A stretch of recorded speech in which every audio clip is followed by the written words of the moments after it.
If you are planning a trip to the Key West, definitely stick around for some highlights, some must-sees, and some helpful budget travel tips. Hey guys, my name is Lisa Hoffey, and my husband Peter and I love to travel, and we love to do it on a budget and share the tips that we learn and just share the journey with you. Definitely subscribe if you are not already. If you've been following our channel for quite some time, you know that we are foster parents, and this trip we took because we wanted to take a little bit of a break, and we also had some hotel points to use up, and so we looked at where we wanted to go, and we've never explored like Miami and Key West, and so we decided to take a 5-day, 4-night trip there. I'm gonna kind of walk you through what we did. I'll break down the budget for you, so tell you where we could have saved some. Overall, we did the trip for just under $1,700. I definitely thought it was gonna be closer to $1,000, but we had some fun splurges along the way that I'll get to. So we didn't really have too much planned other than our flight, the rental car, and our lodging. So first, let me just walk through the budget. I'll just break that down quickly, and then we will get on to some of the fun that we saw. So for transportation, that was the biggest cost. That was $639 overall. That included the flight. We had a flight with Spirit for both of us was $174, and that was into Fort Lauderdale. We rented through economy car rental. Now, one thing we weren't planning on was the $70 for adding the Sun Pass, which helps you get through the tolls. That seemed like really high to me. We have to look into like other car rental companies, but that is something to consider when you are traveling to Florida. Is there's tons of toll roads. It seems like Enterprise is the best as far as tolls, but their cost for the rental car itself was higher. So it was $209 total for the economy car rental, and adding the Sun Pass tolls with that. And then we had parking. So the very first night we ended up staying in Miami Beach. We had a free hotel night, reward night to use through IHG. If you do not have the IHG credit card, definitely an amazing credit card for travel. Get that credit card. This was actually a reward night that we had every year. You get a reward night, and so the hotel was free. However, in Miami Beach, everything is expensive, and the parking was $45. That was the only option per night. Thankfully, we were only there one night. It was valet parking, and so $45. But we also had other parking, like we left our car at the airport, so we had that in there, and then a couple other little parking things. Gas, we only ended up spending from driving from Miami all the way down to Key West and then all the way back to the Fort Lauderdale. We only spent $47 in gas, which is really incredible. When we were in Key West, we stayed in the Courtyard Marriott. It was a very nice hotel, but it was outside of like the downtown Key West area where you want to be on Duval Street and see what's happening and all the Mallory Square. So we ended up not being very efficient with our time, and we took Ubers back and forth. There was a bus option, but it wasn't very frequent, and so we ended up just taking Lyft a lot. And so it was $109 for all the Lyft rides that we took back and forth. But yeah, the lodging was amazing. The Marriott, we stayed there 3 nights in that Courtyard. We had enough points for 2 nights and a little bit extra for the 3rd night, so we ended up buying points, which is the first time we did that, and so we spent $188 to buy the points. The hotel night itself, if you bought it out of pocket, was like $200 and something, depending on when you were there. So it saved us a little bit by buying the points instead of buying a night. And they upgraded us when we were there, which was super nice. We ate out 8 different times, and we also had like some snacks and like some like key lime pie. Oh, we ate key lime pie almost every day we were there. That's really good. And the total for food was $400. And then we did something really fun.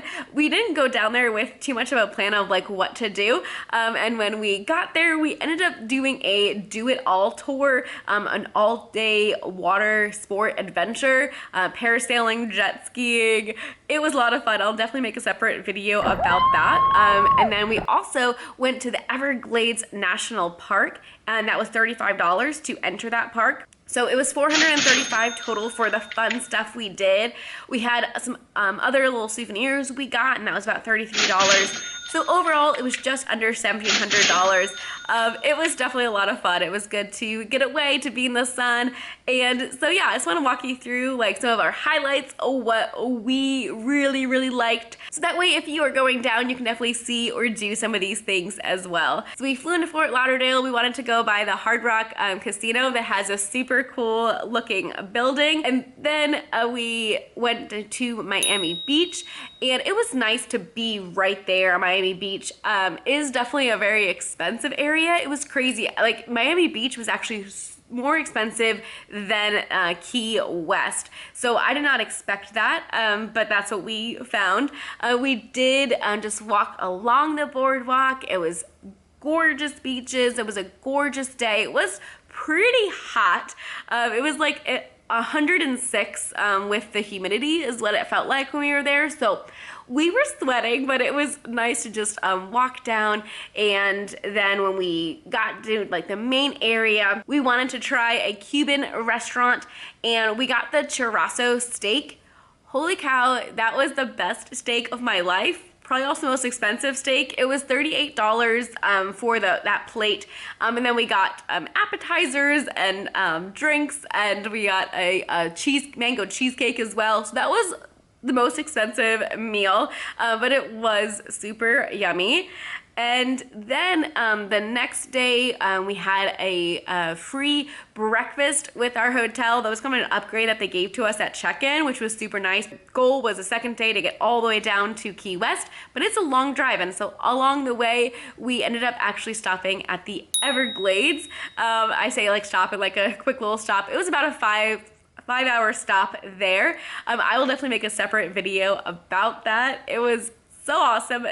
So glad that we did that. And then we continued to go down along the Keys, Key Largo. Along the way, there is an amazing restaurant we stopped at, Keys Fisheries, and they are world famous for a lobster Reuben. So we wanted to get that. I was actually disappointed by the Reuben. I think I might just like my classic Reuben better. Hang on, let me take another bite. I'm not a huge fan of lobster. But their key lime pie, we had 3 different key lime pies, and that one may have been my favorite. That makes me so happy. I want more. And I wish we would have saved a couple of food scraps to throw. They actually encouraged you to feed the tarpoons right off there, and you could see them and they would have jumped up to get the food, and that would have been really cool. So I kind of wish, I'm like, oh no, I wish we would have saved some food. We kind of saw that after. So that was a great stop along the way. Along the way too, there's a place called Robbie's, where for $5 you can buy a bucket of fish, and it's $2.50 per person that goes onto the dock, and you feed them.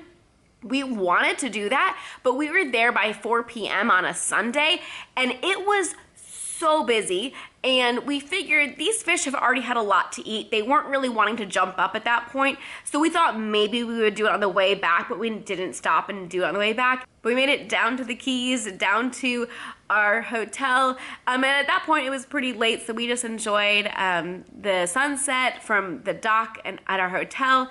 And then the next morning was our big day to explore Key West. We got an Uber ride down. We thought maybe we would take some time walking. It was 2 miles from our hotel, but we did see that it was supposed to rain later, and we wanted just to get a good start. We went down and we just walked around.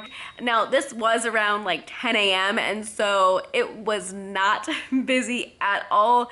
Duval Street is definitely known for late night parties, and that's when it kind of comes to life. And so because a lot of people were up drinking the previous night, it wasn't very busy at all. So a lot of the shops actually weren't even open right away, but the reason why we did want to get down there early was to take a picture by the famous southernmost point Point buoy. We got there around like 8:30 or so, and there was only one other family in line, and so that was amazing. We pretty much had it to ourselves. People, I've seen, videos of people like waiting forever to get that picture taken. So if you get there before like 9 a.m., I would say you're pretty good. You're not going to have to wait too long. So that's one of the reasons we wanted to get down there early.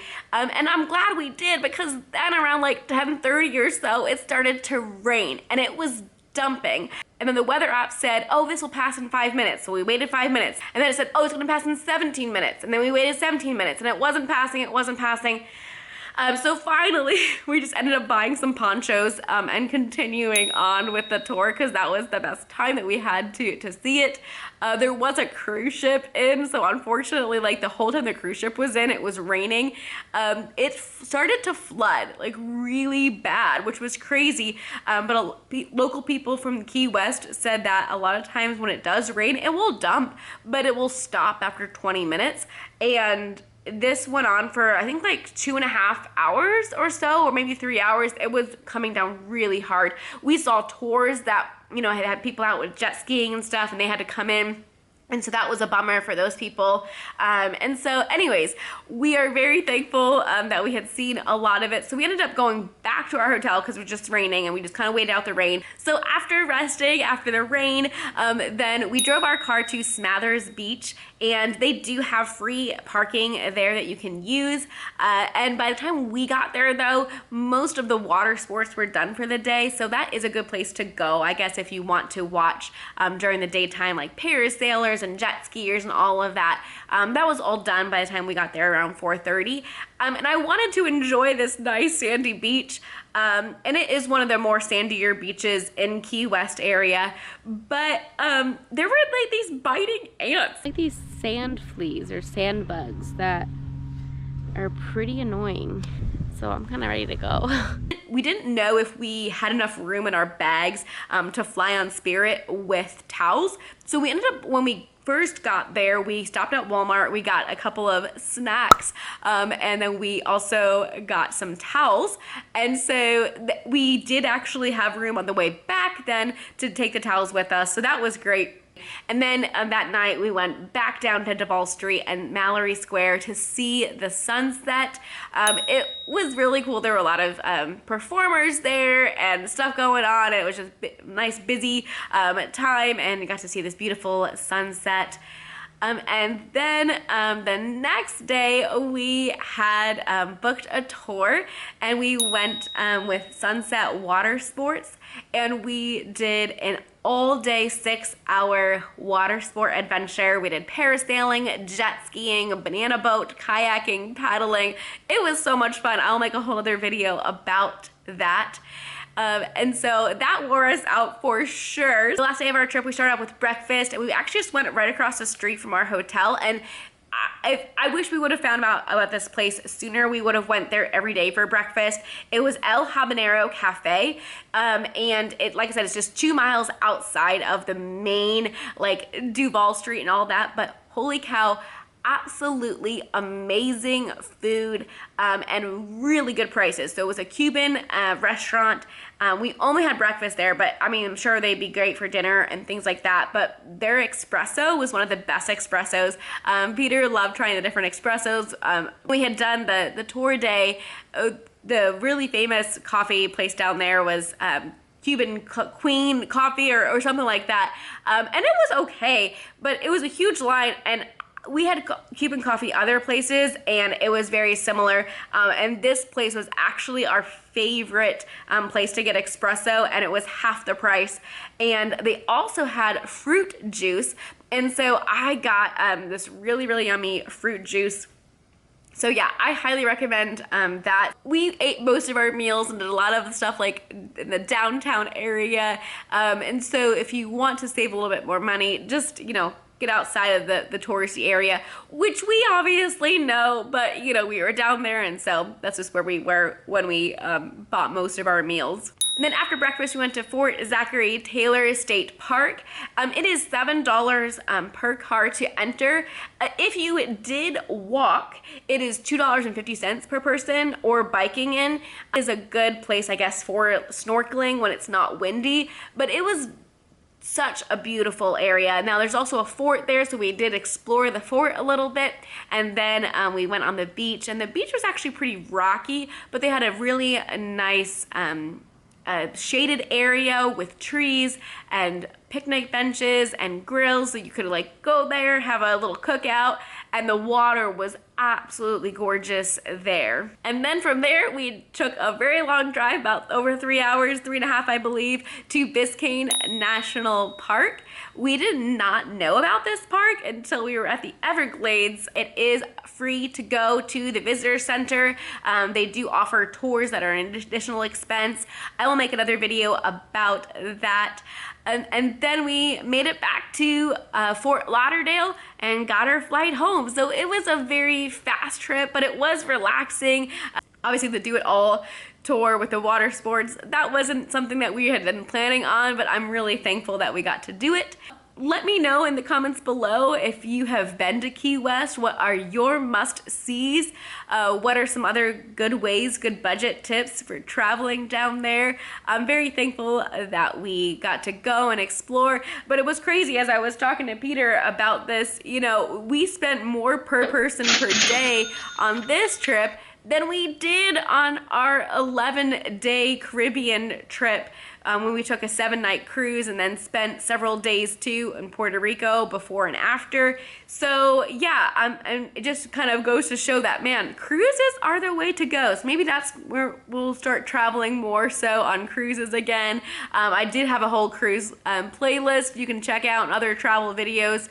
So thanks for watching. Make sure to subscribe if you are not already, and see you in the next video when we talk more about the Everglades and our experience there. All right, see you later. Bye. We did the trip for just under $17,000. That would not be cheap. Nope, not that. Woo-hoo-hoo-hoo.